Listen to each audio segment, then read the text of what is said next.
So this engine I'm taking apart now has the original mechanical chain tensioners, and they had been flapping around. They weren't doing anything. So I'd say that's the reason why this engine was parked up and hasn't been used for ages. Check this out. The chains are so loose, they've been flapping around and contacting the IMS gear. It's completely ruined. The chain sprockets are of course going to need to be replaced. The camshaft sprockets, same thing. Oh, focus. There you go, look at that.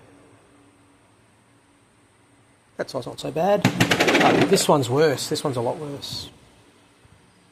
Look at all that metal. That's not there anymore.